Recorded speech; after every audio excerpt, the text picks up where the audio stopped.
Hi guys, happy Sunday. Thank you very Hey, much Steve. for doing this today. You're welcome. Happy Sunday. Yeah. So I guess I feel maybe the first questioner may have partially answered my question, but I've noticed with myself in certain situations, my reactivity has really kind of gone down, and I feel like while I've been on this pathless path, um, and working one-on-ones with people and just spending a lot more time inquiring. Things have gotten very um, more peaceful and calm, especially when it comes to my reactivity with dealing with others in work environments or at home or anything like that. But I have noticed one thing that just I'm just kind of maybe looking for some advice, and I notice sometimes when I feel like somebody is taking advantage of me, whether it be blatantly or just kind of pushing something off to me, I still feel like this reactivity that does pop up. And I feel, um, if I can give it space, if it came from an email, then I could sit down and kind of deal with it at that time. And I feel like that reactivity bubbles down and it gets better. But sometimes in the heat of the moment, in a work situation or something that had come up recently where somebody added like a $10,000 fee on top of a contract they wanted me to sign, and I'm like, this is outrageous. Um, do you have any like maybe advice in where you have to answer with something immediately, but still do it I guess, in a respectable or kind of giving yourself that space to give that? I guess like Eckhart Tolle said, you could say no using yes. Like say you're saying yes to everything, but it could still be a no. So, anything that either of you two can maybe kind of glean to me? Did you want to start, Lubaina, or would you like me to? I can start with this one. Um, so Steve, right? Uh, Yes. okay, there you are. Yeah, when you say hi, Sorry. then you pop on my screen so I can see you. Um, what occurs to me as you're talking about this is anger is also a quality of presence. And anger shows us, one of my teachers used to say that anger is a call for clarity, and the clarity usually is asking us about where our boundaries have been crossed. So um, I don't feel like there is a need for a judgment of the anger when it's required in a moment. If someone is trying to take advantage of you, that you can put that boundary. But is there sort of what feels sticky is almost like a judgment of that, like a judgment of putting that boundary down. Does that make sense to you? Like, Yeah, it's absolutely. I feel like the anger comes up, and I'm setting my boundary at that point. But I feel like almost how I dealt with it is the point. It is the point. Like I feel like my blood pressure kind of like boiling a little bit, and I feel like uncomfortable and unease in my stomach. And I think that's the part that's sticky to me. That's the part like afterwards I'm like, wow, I wish I could have just been a little bit more, had a little bit more equanimity with that. And yeah, that's where I stick on is usually afterwards. yeah, I mean, I'm the wrong person to talk about anger because I love anger. I think it's a very necessary emotion. I mean, I've found, especially because I mean, at one point it was all about survival, right? But then I realized it's really showing that the boundaries had been crossed over and over again. What I'm sensing as you're talking is there is some conditioning around anger that you could explore. Like, is there someone who told you that it's wrong to be angry or to assert your boundaries? Has Yes, anyone ever said absolutely. that? Yeah. Yes. So explore that because it's not your voice. Your voice is in the moment because you're describing that you have a lot of awareness about your reactivity, and you're able to remain equanimous. Sounds like more equanimous than me, to be honest. I'm not. You should see me. Oh, in the moment, maybe I'm not. Now talking about it much better. No, but what I'm saying is that and I feel this from you, is that it's more someone else's voice saying there's something wrong with you being angry. You know, it's not your voice, because the anger is just coming up as a way to put a stop to something that is necessary to be put a stop to, and that's okay. Especially if it didn't feel right in the moment, it would be very different, you know. And if you hurt somebody, it would be different. It doesn't seem like you are coming in with that intention, but then to have this judgment of it afterwards, to me feels like it's something that you have been taught, and now it needs to be untaught or unlearned, you know. So you can express it when it's there, you know. Anger is a sword that can be wielded properly. It's just energy. It's a high level of energy, what you're describing, right? Like that whole fiery feeling, right? Right. It's like, I mean, I could feel it just like kind of like boil up and then go down, you know, Yeah, like, and it's yeah, almost like instantaneously for me, which is, I don't know if that's good or bad, but it just feels like it came up right in the moment and then it's gone. I mean, it literally is like dissipated and gone. yeah. Which is, that's just how it works for me. And, you know, my spouse would tell me something like, you know, when you get angry and like it's boiled up and then gone, it would be like, um, you know, you've already said your piece or you've already done this, you know, like at this point, you're like, you know, like nobody else is going to forget that you just yelled at them or, you know, like got mad at them. So like you have to be really, you know, choose wisely what you say and things like that, I guess. Hmm. Yeah, I would explore the judgment of anger more than the anger itself. It Okay. doesn't seem like your anger is destructive, at least from what I'm Mm. feeling into. Yeah, I agree with you on that. Yeah. Yeah. Okay. Thank you so much. You're welcome. Yeah. Yeah, I think that's really a good approach, actually. With a lot of these things, there are approaches that are kind of like direct into the emotion experience. There are approaches that are more around beliefs around it, and they do interplay with one another, or they intertwine with one another. If you want to have a practical sort of exercise that is not in opposition to the emotional approach either, I would say it's complementary to it. You could kind of look and say, okay, well, in this specific situation, like I can react in the extremes. Like a reaction is very black and white. When you're reacting to something, you'll your mind is like, I either do this or this, and they're always extreme.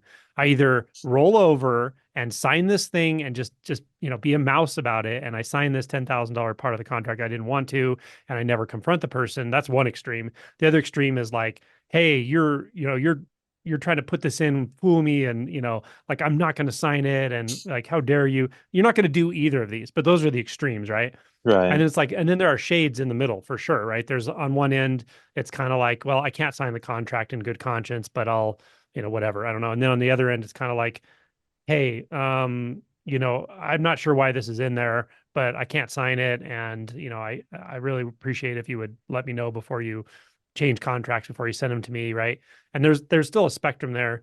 And just seeing like that there is the spectrum, sometimes you can kind of find the middle way. I don't know what that is in this specific situation, but it could be something like, very simple, non-confrontational, but also very direct. And it's just like, yeah, the contract I remember seeing before didn't have this particular portion. Here's the link, and now it seems to have that portion. I'm not sure how it got in there. Maybe you could help me figure that out or something. I don't know what it is, but the exercise of realizing the effect of reactivity and then seeing like, oh, okay, there's something in the middle there. And that can be helpful. And then the last thing is the way you described your reaction was kind of, I don't know if you've seen my videos with Kevin Shanalik where we talked about the Fetter approach, but No. I have a playlist on it if you want to see it. Fetter's 4 and 5 are desire and aversion or desire and ill will, but he has a very specific way to address reactivity. And as he describes it, which does come from like the polycanon, the description of breaking the fourth and fifth fetters is one where you actually weaken the fetter first and then break it. And when you weaken it, it's the reaction is something like you described. You may have a quick reaction, or actually they describe it as the reaction sometimes doesn't start right away, but when it does, it's like a quick reaction and then it goes away really quickly. So it's like a narrow bandwidth of reactivity, and it's for a short time usually, but you still notice something. But he would describe you can actually go on and break that, and the way you do it is very specific, and it has to do with a specific situation. You can actually do it through memory. So in this case, you would look at the situation, you would ask yourself, what is it about this situation that I wanted the person to do that they didn't do specifically, right? So I would want this person to be upfront about everything that's in the contract, or I would want this person to tell me before they change something in the contract, and they didn't do that. And how do I feel that they didn't do that? And then just see if there's any reactivity left. You'll know right away. You'll know if you see that that person didn't do what you expected them to do or what you wanted them to do. There's a gap where a reaction could turn into a behavior, but it doesn't necessarily have to. And by looking directly into that gap and seeing, is there actually something that causes me to have to react when I feel this sensation, and staying with it until the reaction actually breaks, then you will totally by default and naturally be able to find those creative solutions that I was talking about, where you might find the middle way solution where you don't feel triggered at all. You don't even care. You don't have to even tell yourself this person's trying to manipulate me. That's their business and it's unconscious, and who cares? The point is, here's what I'm going to do with the contract and here's what I'm not going to do. And there's no reaction to it at all. So the result of breaking those fetters, or the result of breaking reactivity, is one where you find some pretty amazing equanimity. And it doesn't mean you can never feel anger, but it would almost always only be in a directly threatening situation. It wouldn't be applied to things that are like cognitive, like, oh, I think that person's trying to manipulate me and this and that. And maybe they are, but maybe they're not. Maybe it's just a misunderstanding. Who knows? So instead of getting in your head about it, you just realize, like, oh, there's this gap here. It's a reaction gap. I can go into the gap. I can feel the sensations and realize there's actually nothing compelling any sort of reaction. And then the reactivity around the situation can break. So then the situation's still there. There's just no reactivity. There's no like black and white thinking. There may not be any physiologic experience at all around it. So that's just a totally different approach you can also work with. But in the same way as Lubaina was describing, if you see the emotion and then you see the resistance to the emotion and you like address things one at a time, you're still going to find your way into that reactivity, that energetic sense of restlessness, that energetic sense of wanting to like rise up and do something. Like that's that fire that's fueling all of our reactivity. And you're going to come in contact with it one way or another. So these are Okay. just different modalities if you're interested. Thank you so much, guys. Appreciate it. You're welcome. Okay, let's go to Stephen. Hello. Hey, Hello, Angel. Hello, Lubaina. This is my first time on Double Barrels. I'm really excited to be here. welcome. And I just wanted to share an observation with you. I don't really have a question per se, but something I noticed, especially over the first 3.5 years since I've started taking this practice seriously, was how things change very quickly. And what I mean by that is sometimes I'll wake up in the morning and then I'll just spontaneously, naturally be kind of in this flow, this effortless living where everything was just, yeah, just like I'm in a flow and very peaceful. And it's like, wow, this is like fantastic. And then a few hours later or the next day, I'll wake up and I'll be like, oh my God, what happened?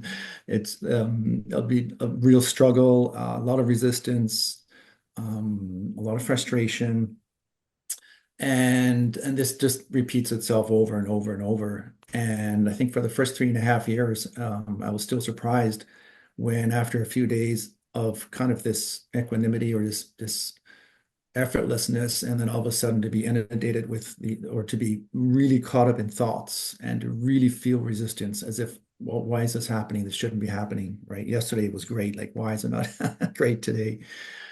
I've learned to just kind of live with it now. And after watching a lot of your videos and reading your book, I think I'm on the third time now going through your book. There's so much in there.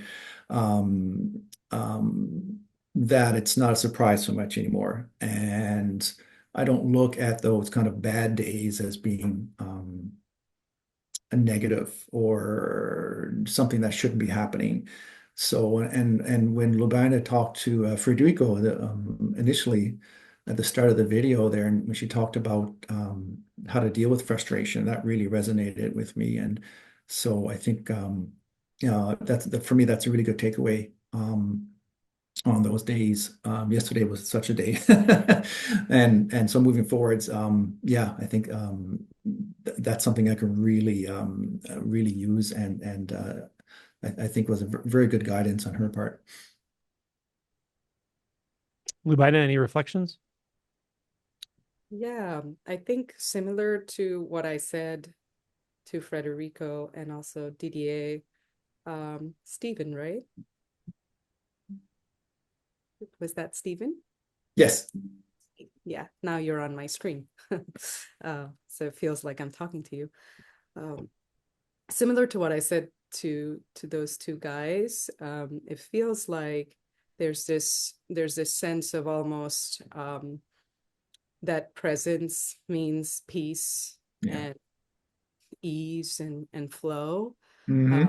the deeper we go with presence, the more we realize that it's not this or that.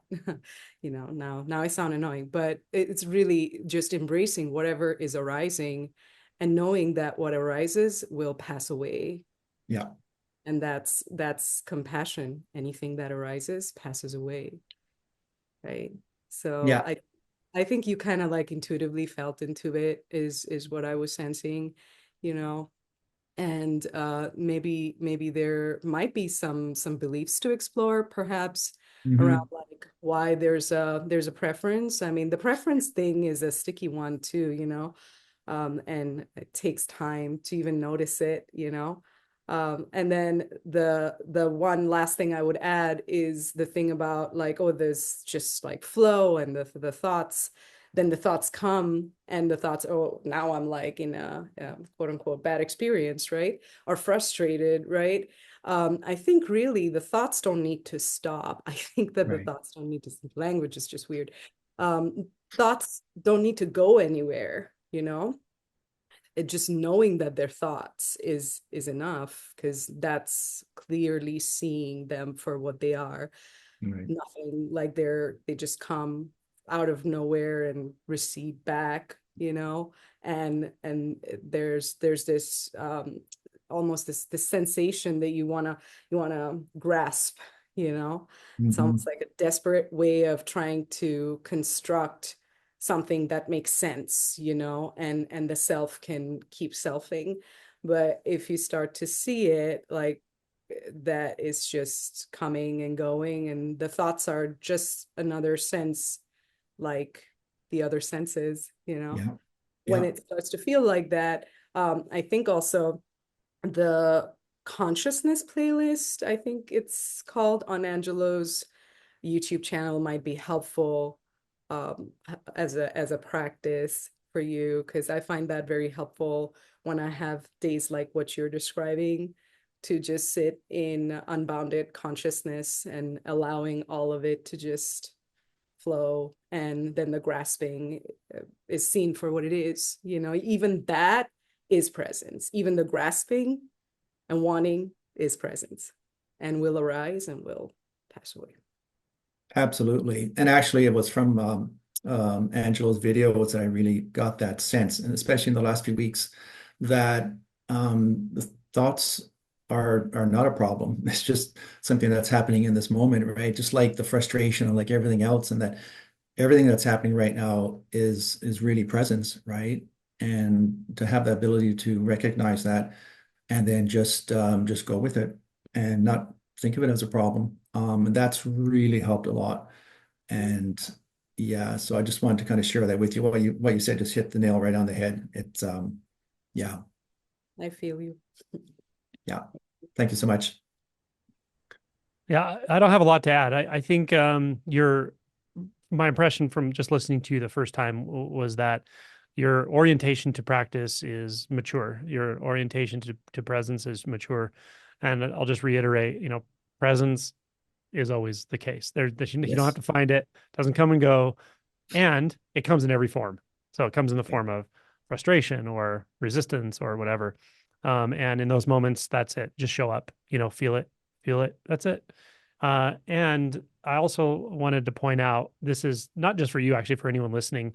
Uh, um, I like that you said, I often feel this way in the morning. I feel there's flow and peace. And then other times I feel this intensity or in whatever way that is, right? Um, Contraction, maybe something. Yeah. And I think it's important just to recognize that. Just that simple recognition is important because sometimes we actually overlook a lot of the stuff that's heavy and so forth. And the reason we can overlook it is because we can dissociate. We can get up into our mind about it, up into our head, and not realize like when we're actually feeling some intense emotions, something unaddressed, something untouched, unfelt. And you're kind of, again, you're at that mature place where you're like, if that's what's coming up, that's the practice. If that's what's coming up, that's presence right now. That's reality as it is. And it doesn't, I don't need anything better. There's not better or worse. There's just what is, and that's it. So I think you're in a good place generally. Yep. Thank you so much. That confirms what, yeah, what if I've come to terms with and kind of realized over the last few weeks. So that's excellent. Thank you so much. Very good. Yeah. Nice to meet you. Hey, nice to meet you too. Okay. Let's go up to Lorraine. Hi, Angela and Lubaina. Oh, Hi.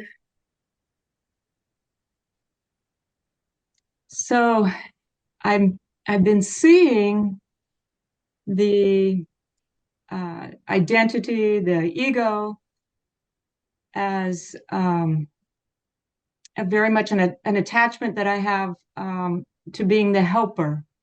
Okay, to my friends, and this has been going on for a long time. Where they will call me with their problems, and I've been actually kind of working on this for a while, and but I'm seeing it much more clearly now.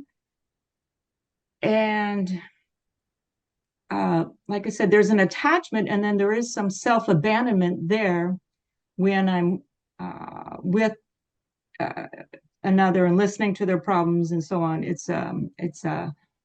Um, yeah, the boundaries. I don't. This is what I've been working on for a while now, though. I have gotten better where with friends, I will like talk to them about, going within for them to go within to find their own answers, and all this. The sticky part is still this attachment that I have to being that helper. And I, was looking at the beliefs, and it is around, there's a self-worth around that of being a helper. And I've looked, went down with that in inquiry and have seen that has to do with problem solving for my parents, doing a lot of that. And then, so it's very much, I want to say, it seems like it's very much entrenched as a part of me and of this identity, that this character that does this. And I see it. And when I examine and look at what if I don't, offer you know, um, any advice when asked, or what if I don't help, and what has come up is fear, just a lot of fear with that, of that unknown, and I don't know what that is. I love it. Yeah. The identity structure, or let's just say the ego, is the ultimate opportunist. Whatever's prominent in your life or your personality, it will sort of build itself around that, or it'll identify with it. So if there's anger in your life, there's a lot of anger in your, for whatever reason, right or wrong, you'll identify with it. If there's um intelligence, something like that, you'll identify with it. If there's problem solving, you'll identify with it. If you're helping people. So it's almost I don't even know if it's almost. I think it's pretty much ubiquitous. Like anytime there's a prominent aspect of your relative personality, some identity is just going to kind of be built up around it, uh, including being a practitioner, someone who wants to wake up, a spiritual person. All these will collect sort of residue of identity because that's what it does. So first of all, that's okay that happens. It's very natural that it happens. It happens to everyone in various ways. It doesn't prevent realization, right? Nothing prevents realization because realization is just here all the time, always the case. What it can do is cause some distraction, perhaps. It gives us a place that feels sticky in the mind, that we feel like, oh, I have to solve something here, I have to untie something or undo something. And there may be some work around that, but there may not actually. It may just really fall away on its own. Um, it's a little bit sticky in this way, in that just considering it a problem sometimes upholds it a little bit, because it's not a problem. Nothing's a problem, really. It may just be there until it's not. And maybe there is no identity there at all. What when the identity problem is solved, then all the surrogate problems are solved. If there's no identity, then how can there be an identity around being a helper? There's either helping or there's not helping in one moment. That's it.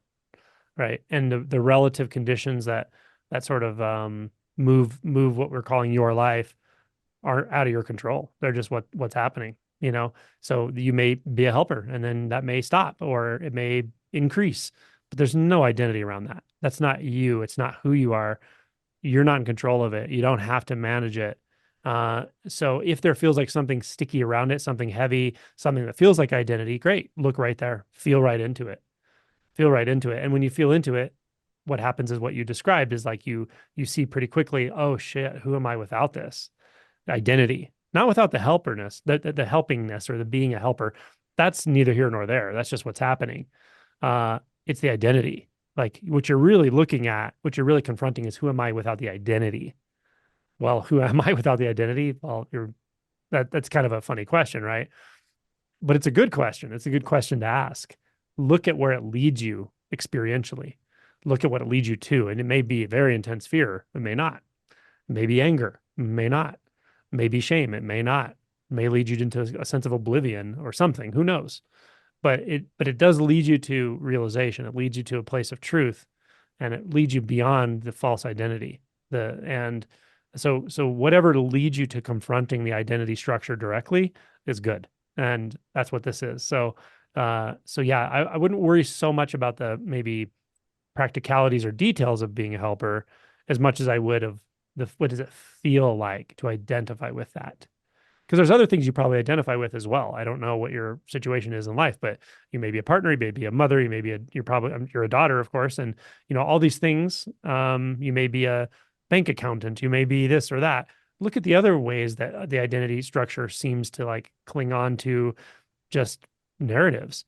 And some of them may not be as strong as this, but you might find something that feels equally false in all those areas. And like, is it really there though? Is it really there? Or is this just what's happening? And because it feels like it's happening to me, the mind gets a hold of it and it becomes this thing I need to solve. How's that feel? So I'm making up this identity and it's not a problem. Yeah, that's right. That's what I'm getting at. Am I kind of get on that track or? Right. I think you're not even on the track. You're at the station. You're on the train. It's really Wow. funny when you see it. Yeah. Yeah. Give yourself permission to let go of everything that's false. It's not found. Oh, geez. Thank you. You're so welcome. Did you want to add anything, Lubaina? No, that was great. Okay, let's go to Dane. Hi. Hey. I was one of the very lucky people who got to go to Taos in August. And so much deep emotion work happened there for me, as well as insight.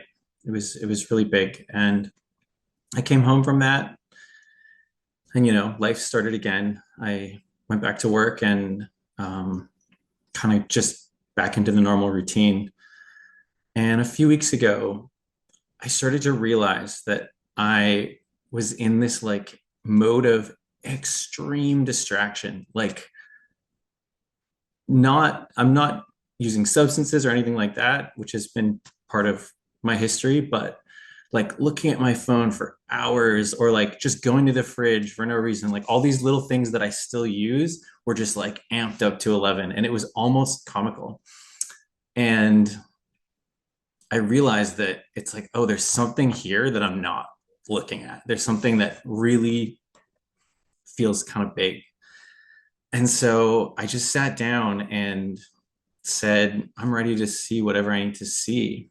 And, I've been doing emotion work and shadow work for like a year, and it's been kind of this spiral of like revisiting some of the same themes. There's a lot of stories there. But what it's coming down to now is really like we're past the story, and it's this like primal, intense intensity that I could almost call it fear, but it's like the fear is sitting on top of like annihilation, is sort of how I would describe it.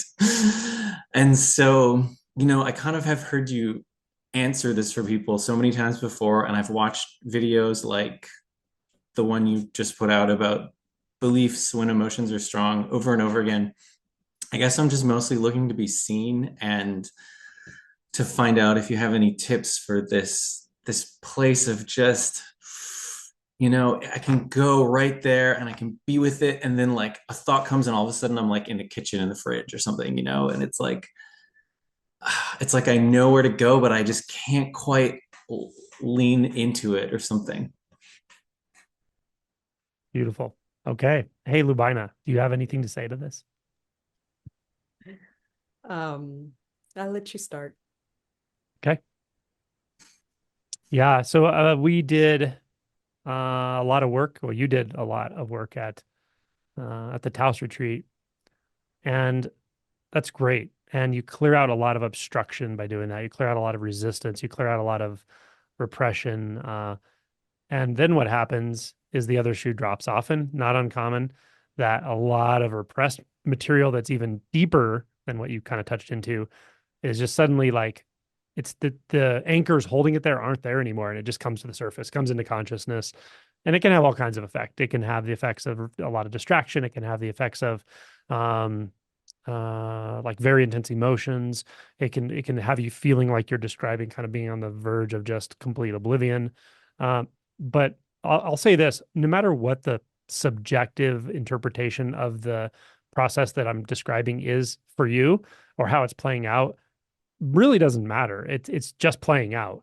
You're in a sense you're being rewired. You're kind of like grist for the mill for realization. And some parts of this, um, I don't feel inclined to give someone like a strategy necessarily, because um you've done so much work, and now a lot of the behind the scenes deep energetic work it's in motion, and you don't really have a choice, like that's what you see at this point. Like you don't have a choice. You can't decide how this goes.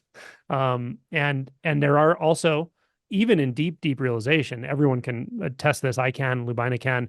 There are still conditions that affect you. There's still old habits that will still come into play. They become subtler for sure, and they dispel more quickly. But it's not like all of a sudden there's just no habit force left. That's not like that. You're in a body, so you're going to see these habits, and sometimes they'll be distraction habits, sometimes they'll be control habits, whatever. All of that is completely out of your hands. This is all out of your hands. That's what you're feeling. That's that oblivion you're feeling. And even oblivion, you can't know what that is. Like it looks a certain way to the mind. I know how that looks. It looks like the end of everything. It looks terrifying or whatever, but it's not even that. You can't even have that map. I can't even give you that because it's just not true. So you're really at the precipice of face to face with the unknown. And I don't mean you're going to step into the unknown at some point. I think you already have. You're going to get more comfortable with it. And the only way you're going to get more comfortable with it is let this processing carry itself out, carry itself forward. You look safe. You look like you're fine with all this, even though I know a lot of times it doesn't feel fine, but you look like you have the insight instinctually that this is the way it goes, and it's okay. And it really is okay. So that's essentially what I want to say at this point, that when you do that much work, I mean, that was like a month long. That was a lot. And so you're gonna see the effects of that for quite some time. And all this sort of restructuring, rewiring, do your best to show up. Like I mentioned to a couple of commenters ago, presence comes in every form, and this is one of the forms. And it's okay. Everything comes and goes. Nothing's going to stick around. And the unknown is right in front of your face, just like was it Anna described. It's literally right in front of your face. You're looking into oblivion, and you always have been. There's nothing new happening, actually. That's it. Yeah, that totally makes sense. Like as you're speaking, I can feel how even asking this question is like a strategy to stay in trying to figure it out, which Mhm. is what I'm Yep. kind of always trying to do. How do I figure out the right thing to Mhm. do this right so that I win this award?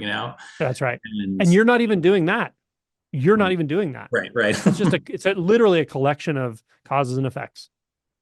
Yeah. Yeah, totally. That's Thank it. you. It's just like, wow, shit. Like all this, all of it. It's just energy. It's all energy. Pretty wild. Good to see you.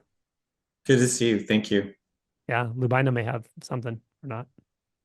Well, I just kind of want to say what you're saying is so relatable to me, you know.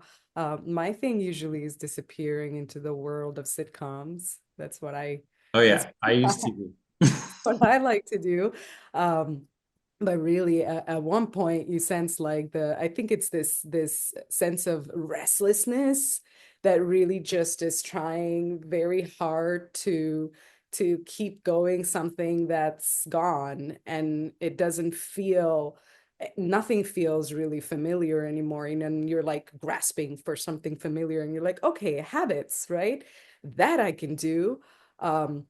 And what I've also observed is as we stay with that is also saying so much. It's like it just happens, like this going to the fridge happens, and eating happens, and distracting yourself happens, and then the judgment around it happens. The thoughts, they all like kind of just come, and you're just in it, and you're like, whoa, like, well, what do I do now? That like wanting to do something is that sense of wanting to orient. So the confusion and the feeling lost and the feeling like you're in a momentum that you have no control over is part of the losing orientation. Disorientation is actually losing orientation. And no matter what you do, it's like, I've heard Angelo say this and other people too, you're too far gone now to dial it back and get to a comfortable place. Like it's just not gonna Oh yeah, happen. that part's obvious, and I'm actually totally fine with the discomfort and the intensity. Like for the most part, let's go. That's really how I feel. Um, it's just the tricky mind that it's like you said, that one thought. As soon as I believe it, it's like I'm I'm out. Yeah, it's like it's kind of like falling asleep for a second and then you wake up, and you're like, oh, I fell asleep, Exactly. you know. And that'll happen. And that'll happen. But that losing orientation, like I'm pointing you, that's what I feel called to point you towards. The disorientation is actually part of losing orientation. Eventually, it's like there really isn't a way to orient. And also the last thing I want to say is and I've heard several teachers talk about this, and then kind of had to come face to face with it myself, which is uh, just because you realize and you have insights and you've kind of seen through it doesn't mean that the force that was there is gone. Like there's a momentum to all the conditioning, and the energetics of it sometimes can feel kind of wild. Some people have kundalini experiences. You have going to the fridge, it's okay. It's either way is Sometimes is I have Kundalini at the fridge. Yeah. kundalini at the fridge. Thank you Also, both so much. it's all good. Yeah. You're Great. welcome. Yeah. Okay, let's go to Paul. Like Dane did all the work for me there. I'm just on the coattails now. Um, yeah, actually, this whole session has been, I kind of like, I came in here, had 2 weeks of really intense shame, kind of, just swimming in it, kind of, being able to explore it sometimes, just being immersed in it other times, and it's been tough. And I was like, oh yeah, I really gotta say something here, and then like the first three people who shared was like, man, you just covered what I needed. So I'm the only thing is I have this intuition that I needed to stay on and just own where I'm at. And so that's it. I mean, I don't know what else to say. Yeah, sometimes that's actually sort of cathartic, therapeutic, or just feels right. And yeah, yeah. This particular non double barrel has been felt very cohesive to me. Like people are moving through very similar spaces. It feels like so. I get that. Yeah, yeah. Okay, thank you. Thank Paul, you. Oh, and I'll see you at the retreat. Sweet. Lubaina has something to say, I think. I just wanted to say, Paul, when you spoke, I just wanted to sit in silence with you. Hmm.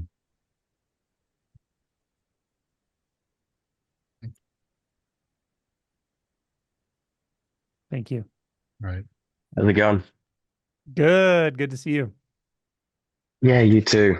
So I'm kind of in like the opposite place to Brando. Like there's like an unraveling, but there's so much interaction. Um, just basically like my life circumstances. Um, you know, was in like a dysfunctional relationship for quite a long time, and then bought a house and had a child, and then I finally left after. You know, so there's so much fear around leaving because she's going to take my child away, and I'm going to, just because it's quite an abusive relationship in the end. And then, yeah, now just things have really escalated, and I didn't see my little girl for 6 days, and it's just like just this the sadness and the terror and just the rage, um, and and there's so much restlessness in the body, and I'm just like I'm home from work, and then it's like I just can't fucking do non-duality. I just can't meditate. I just can't do anything. I just feeling like completely like just catatonic, paralyzed, and just crying, and then looking at Facebook, and then just like and and I'm just in such a powerless situation with how things are playing out, and and I mean, speaking with a lawyer and everything today, and hopefully things can get better in the long term, but just like in the immediate future, just like, yeah, just feeling so helpless. Yeah. Well, first of all, very sorry to hear what you're going through. And I know that that powerful, paternal protective energy. I know it. And it's very difficult when you can't see, your little one for that kind of time frame. Um, yeah, if I could take that suffering away, I would, but I can't. And I'm with you, man. I feel your pain for sure. Yeah. Yeah. Lubaina may have some things to say about some of this as well. First of all, Jacob, I'll echo what Angela said. It's does not sound like an easy situation, and as difficult as it may be, this is where the rubber meets the road, is the expression. Be with that righteous anger. Be with that. Allow yourself as much space as you need to feel whatever you need to feel. There's no need to feel like you need to do better, be better, make things better. Just allow yourself to grieve. So it's a loss, and ask for support when you need it. Don't have to do it alone. Don't have to muscle through it. Ask for support, hold yourself, and allow yourself to be held by people who understand and can give you the space to process what you're going through. I think this is really it, you know. Yeah. And of course, this would be the time when you would say, screw non-duality. Like, who needs that? So life is happening right now, you know. I've loved a lot of the pointings, just like it's just all different degrees of presence anyway, I suppose. And yeah, if there's restlessness and there's just helplessness and there's like just paralyzing emotion. And yeah, it's just I don't want this. That that's the Did you say you don't want this? Yeah, but it's the sense of like it just should be different. It just should be different. That is, I suppose, what is getting in the way. And then yeah, maybe I don't know. What do you think? I think be I'm with sorry. I'm sorry if I'm not. Yeah, go. no, be with that. Be with it should be different. Why, who would Mm. want this? Who would want it? It's okay to not want it. Can you allow yourself that?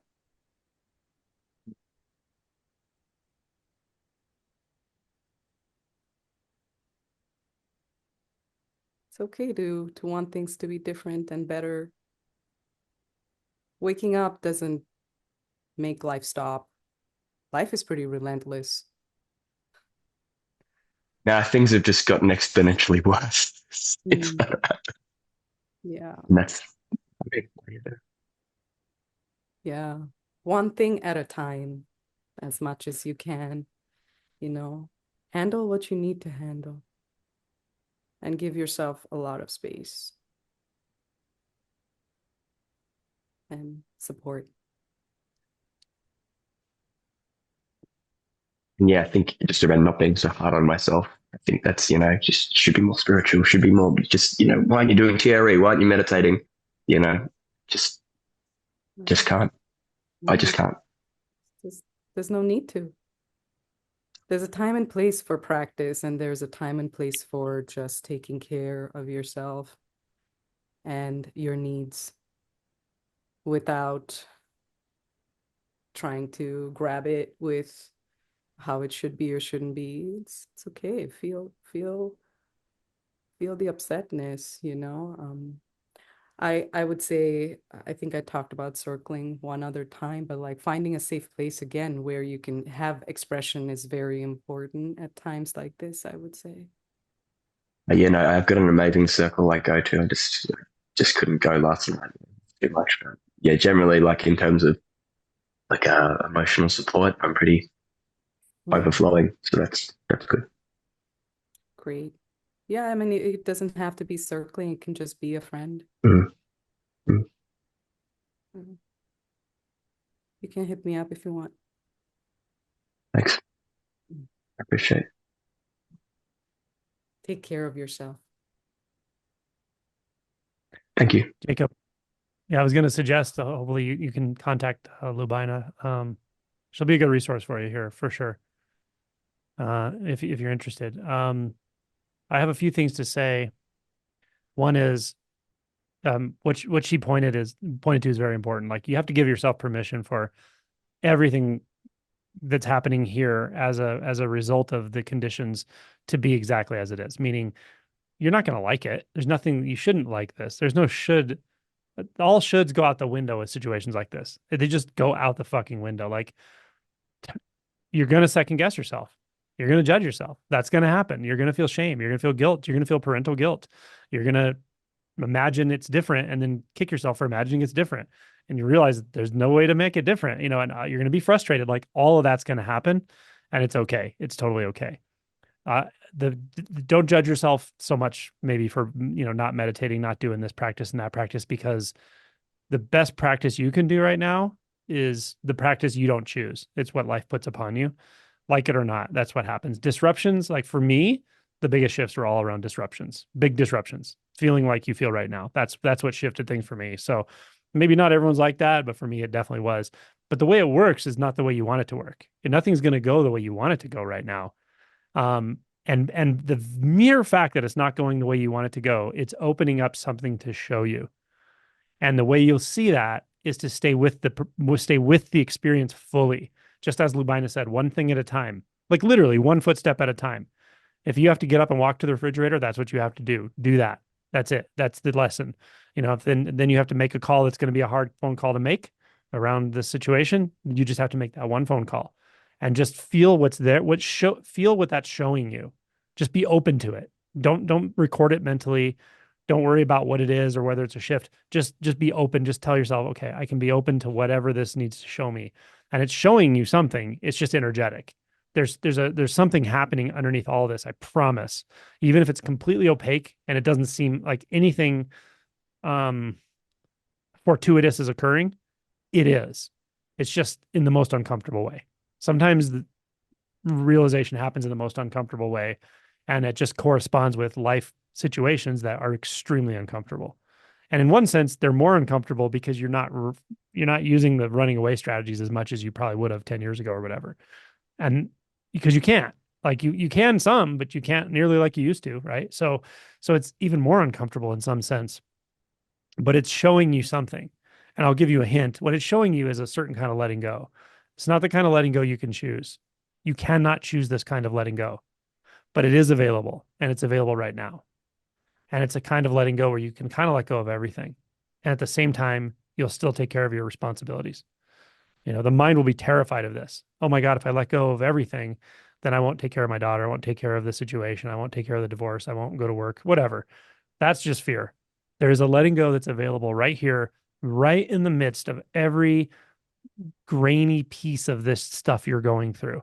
Just show up moment to moment the best you can and really try not to judge yourself for all the things that are, all the impressions you have and even the judgment. Don't add judgment to judgment. Just see it. It's just what's happening. It's not in your control. None of this is in your control. Of course it's not, or you would not have it go this way. You would have it go different than this in a million different ways, but it's not in your control. So there is something being opened and revealed to you, but you may not see it today. You may not see it tomorrow. You may not see it in a week. But if you just remain open, it's going to show you. It's going to show you something very, very profound. Okay. And we're all with you. There's a lot of comments here that are saying hugs. Yeah. Yeah. Thank you so much. You're so welcome. Okay. Yeah. Good luck, my friend. I got to go. Someone's calling me right this second. So thank you very much. Take care. Gotcha. Bye. Bye. Lubaina, thank you so much. You were totally fabulous. Amazing. And I appreciate everything. Thank you, Angelo. Thank you, everyone. All right, everyone. We'll see you soon. Watch the community tab for when the announcement will be close to the end of this month or beginning of next month for next month's Double Barrel and next month's live. So keep an eye on that in the community tab on my main channel page. And thank you all. See you soon. Bye.